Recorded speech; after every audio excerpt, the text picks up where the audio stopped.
بسم اللہ الرحمن الرحیم۔ خاتون حضرات، اختر عباس کا سلام پہنچے۔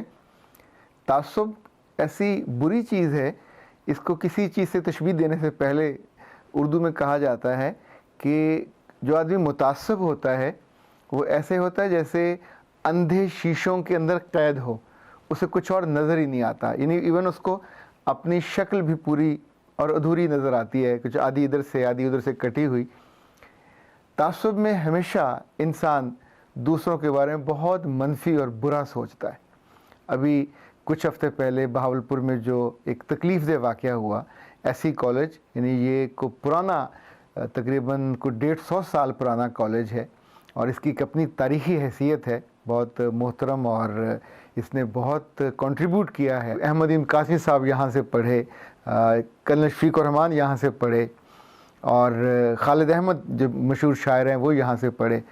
خود مجھے کچھ 4 سال یہاں پڑھنے کا موقع ملا اور اس کے ساتھ بڑا اچھی محبت والی یادیں وابستہ ہیں۔ لیکن یہ جو ایک بچے کی وجہ سے جس نے اپنے استاد کو پہلے اس سے اختلاف کیا اور پھر اپنی بات پہ قائم رہتے ہوئے، مصر ہوتے ہوئے، اصرار کرتے ہوئے اور اس کے بارے میں یہ طے کرتے ہوئے کہ وہ گناہ گار ہے اور غلط ہے، اس کو جا کے مار دیا۔ خاتون حضرات، جس لمحے اس نے مارا ہوگا، شاید کچھ سالوں کے بعد وہ اس تکلیف دہ لمحے کو یاد کر پائے کہ جب اس کا پروفیسر اس کے ہاتھوں گھائل ہو کے گرا ہوگا اور اس کے گلے سے اور اس کے جسم سے جگہ جگہ سے خون نکل رہا ہوگا۔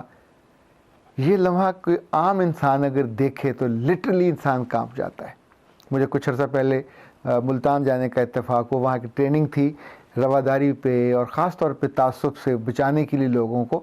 تو کچھ لوگوں کو بات سمجھ نہیں آ رہی تھی اور ان کا اصرار تھا کہ نہیں، انسان کو اپنی رائے پہ بڑا قائم رہنا چاہیے اور جو آپ سے اختلاف کرتے ہیں ان کو زندہ رہنے کا حق نہیں ہونا چاہیے۔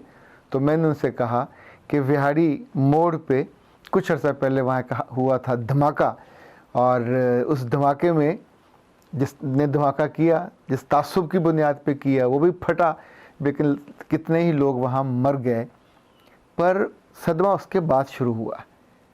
وہ لوگ جو ان مرے ہوئے لوگوں کے جسموں کے چیتھڑے جمع کر رہے تھے، کسی کا ہاتھ، کسی کی انگلیاں، کسی کے پیر، کسی کا ناک، اور وہ شاپروں میں جمع کر رہے تھے، آپ کا کیا خیال ہے آنے والے ہفتوں، مہینوں، دنوں ان کو نیند آئی ہوگی؟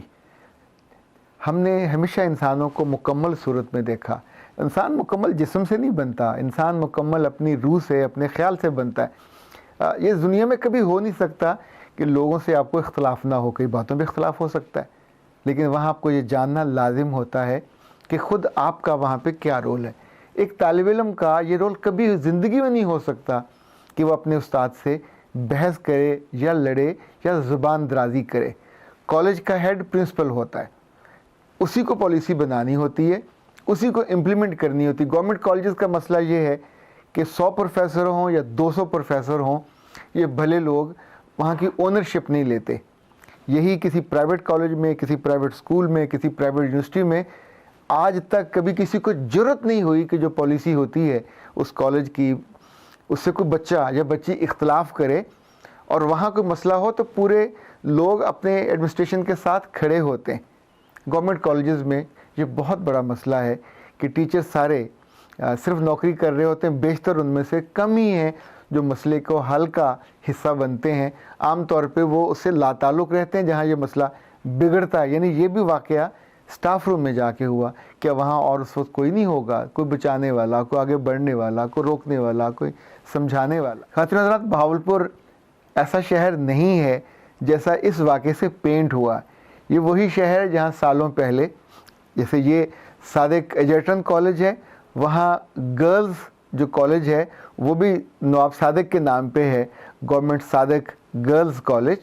وہاں کی پرنسپل ہوتی تھی مسز ریتا مشیر عالم، اور یہ عیسائی خاتون تھی۔ آپ کو یاد ہو خانیوال میں ایک واقعہ ہوا تھا، شانتی نگر، وہاں بہت سارے لوگ مر گئے تھے اور یہ واقعہ بھی تعصب کی بنیاد پہ ہوا تھا۔ اس خاتون کا اپنا گھر جل گیا، اس کا ٹریکٹر جل گیا، اس کے بچوں نے بہت مشکل سے جلتے گھر سے جان بچائی۔ یہ پرنسپل تھی وہاں۔ ہوا یہ کہ اس واقعے کے کچھ دنوں کے بعد ایک صاحب ان کے پاس پہنچے اور اس کے پاس ایک پوٹلی تھی جس میں بہت سارے پیسے تھے. اس نے ان کو دیتے ہوئے کہا کہ میڈم نہ تو میرا کوئی نام ہے اور نہ میری بیٹی کا کوئی نام ہے. میری بیٹی آپ کے کالج میں پڑھتی ہے, ہاسٹل میں رہتی ہے, اور اس نے مجھ سے یہ کہا کہ بابا رمضان آنے والا ہے اور میں نے تو اعتکاف بیٹھنا ہے, تو یہاں تو مسجد بھی کوئی نہیں ہے, عبادت کی جگہ بھی کوئی نہیں, میں کہاں اعتکاف بیٹھوں. تو اپنی بیٹی سے اس نے کہا میں اس کا کچھ کرتا ہوں. دین ہی وینٹ بیک, اپنے گھر گئے, شاید حاصل پور کے علاقے سے ان کا تعلق تھا. وہاں جا کے جتنے پیسے انہیں ملے وہ لائے اور لا کے انہوں نے آ کے پرنسپل کے حوالے کیے. اچھا, جس لمحے انہوں نے پرنسپل کو دیے, یہ مسز ریتا مشیر عالم کی بات کر رہا ہوں, تو انہوں نے پیسے لینے کے بعد کہا ٹھہریے. وہ گھر گئیں, انہوں نے جا کے بائبل سے فال نکالی, فال ان کی نکل آئی جو انہوں نے اس سے رہنمائی لینی تھی. پھر اس خاتون نے اسی کالج میں اس ٹینشن کے ماحول میں, جبکہ تعصب کا وہ خود بھی نشانہ بن چکی تھی, اس ایک بچی کے لیے نہیں بے شمار بچیوں کے لیے ایک انتہائی خوبصورت اتنی شاندار مسجد بنائی کہ لوگ اس کو دیکھتے تھے تو حیرت زدہ رہ جاتے تھے. اگر تعصب ہوتا تو یہ کام کبھی نہ ہو جاتا. جو وہاں کی ڈائریکٹر ایجوکیشن تھی, ارشاد نقوی ان کا نام تھا, وہ جب وزٹ پہ گئیں تو اس عیسائی پرنسپل نے باوضو ہو کے اس خاتون کو ساتھ لیا اور جا کے وہ مسجد دکھائی. اور انہوں نے جب حیرت سے پوچھا کہ کس نے بنائی, کیا ہوا, کہاں سے, گورنمنٹ تو پیسے نہیں دیے. اگر تعصب ہوتا تو کیا یہ چیز بن پاتی؟ یہ جو انٹر فیتھ ہارمنی جس کو ہم کہتے ہیں, جس کا مظاہرہ مسز ریتا نے کیا, جس کا مظاہرہ ابھی نیوزی لینڈ کی پرنسپل نے کیا, نیوزی لینڈ کی وزیر اعظم نے کیا, جس کا مظاہرہ ابھی نیوزی لینڈ کی وزیر اعظم نے کیا. خاتون حضرات, یہ زندگی کا حسن ہے. زندگی میں اگر یہ توازن نہ ہو, زندگی میں اگر یہ دوسرے کے دکھ کا احساس نہ ہو, آپ سوچئے کہ اس خاتون نے آنے والے چند دنوں کے اندر پورے نیوزی لینڈ کو بدل کے رکھ دیا. نہ صرف اس دکھ میں شریک ہوئی, دوپٹہ لیا, ان کے ساتھ انہیں اذان وہاں ہوئی, ان کے ساتھ اس نے درود شریف پڑھا, پر اس کے کسی ایک جسچر سے یا پوسچر سے یہ نہیں لگ رہا تھا کہ وہ پوز کر رہی ہے. تو جب ان کی پارلیمنٹ میں اذان ہوئی, وہاں مولانا تھانوی صاحب گئے, جب ان کی تلاوت ہوئی, اچھا یہ سارے ایک ایک چیز جہاں ہو رہی تھی, 50 لوگوں کے مرنے کا دکھ, ان کی شہادت کا غم ایک سائڈ پہ, اور اس خاتون کا اور اس کی پوری قوم کا جس طور پہ انہوں نے اس پورے ایک آزمائش کے مرحلے میں مسلمانوں کا ساتھ دیا.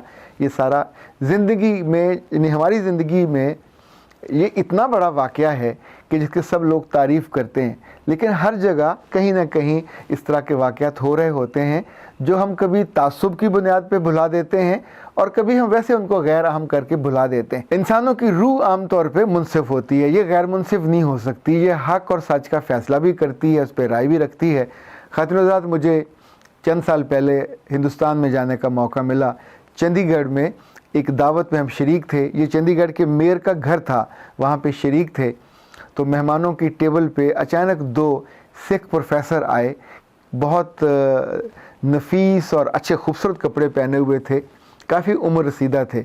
آ کے اتفاق سے ہماری ہی ٹیبل پہ وہ آئے اور وہاں بیٹھ گئے. انہوں نے تعارف کرایا کہ وہ پنجاب یونیورسٹی جو وہاں ہے مشرقی پنجاب میں, وہاں کے پروفیسر ہیں. اس ٹیبل پہ اس وقت ظہیر بابر بھی تھے, اس ٹیبل پہ اس وقت حافظ شفیق الرحمان بھی تھے, اس ٹیبل پہ اس وقت ہمارے دوست حامد ریاض ڈوگر بھی تھے اور پسروری صاحب بھی تھے. ایک آدھ کوئی دوست اور بھی وہاں موجود تھے. تو تب اس سکھ پروفیسر نے کہا کہ حضرات, میں سالوں سے سکون کی نیند نہیں سو پایا. ایک ایسا ظلم میں نے دیکھا جس کا میں گواہ بنا, پر اس کو میں روک نہیں پایا. وہ جو منظر ہے وہ میری آنکھوں میں جم گیا ہوا ہے, اور اس کا دکھ, اس کی تکلیف میری روح کو ہے. اور میں سوچتا تھا برسوں سے کہ کوئی مسلمانوں کا ڈیلیگیشن پاکستان سے آئے, میری ان سے ملاقات ہو اور میں ان کے سامنے اپنے اس دکھ کا جو روح پہ میرا بوجھ ہے اس کا اظہار کروں. پھر اس نے بتایا کہ جب 47 کے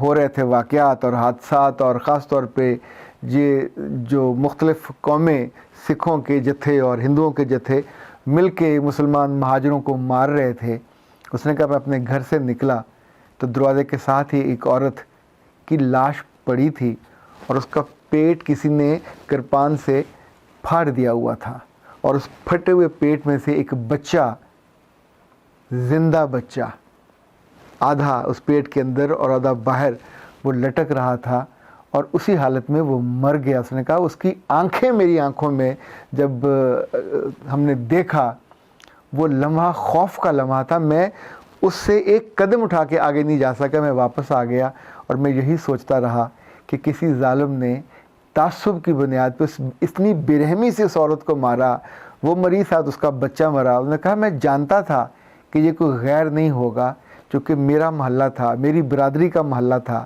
میرے ہی خاندان کا محلہ تھا، مارنے والا کوئی میرا ہی عزیز تھا، کوئی چچا ہوگا، کوئی ماموں ہوگا، کوئی بھائی ہوگا، پر میں اس کے ساتھ نہیں تھا۔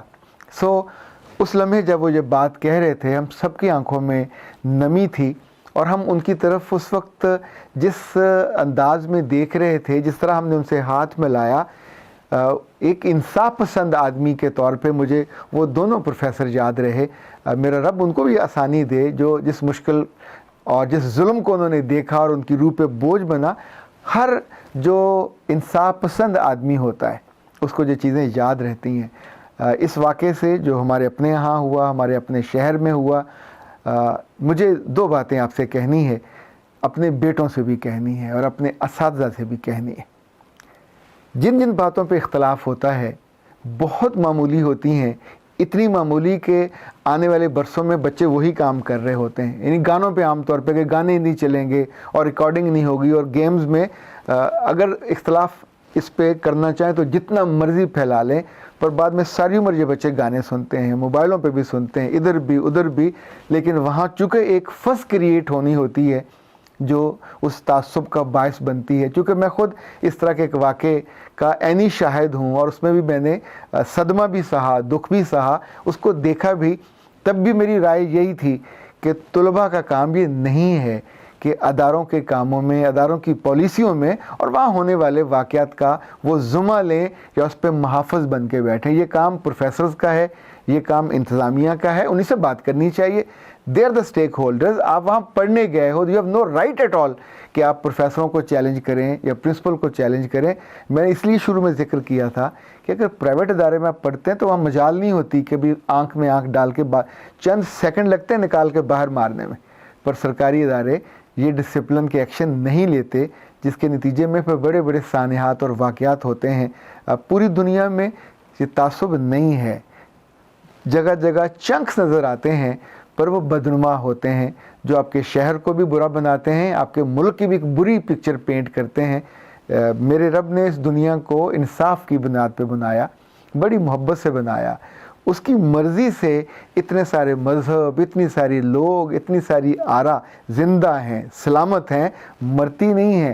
وہ ان کے ساتھ کیا کرے جو اس کی مرضی ہے، پر ہمیں رب کے بندے ہیں، اور اسی کے ظرف اور اسی کی تعلیم کے مطابق اپنے دل کو اور ظرف کو بڑا کرنا چاہیے۔ خود ہر جگہ قول فیصل دینے اور جج بننے نہیں بیٹھ جانا چاہیے، زندگی بہت تنگ ہو جائے گی، خود سانس لینا بند ہو جائے گا۔ اسی لیے میں نے یہ گزارش کی تھی اور ابھی اس کو دہرانا چاہوں گا کہ تعصب کے اندھے شیشوں میں کبھی اپنے آپ کو قید نہیں کرنا چاہیے۔ نہ اپنا آپ نظر آتا ہے، نہ دوسروں کی جان، ان کی عزت اور ان کی سلامتی نظر آتی ہے۔ میرا رب آپ کو سلامت رکھے اور سلامتی کا باعث بنائے، اور کبھی تعصب کے اندھے شیشوں کی قید میں نہ لے کے جائے۔ اختر عباس کو اجازت دیجیے۔ السلام علیکم۔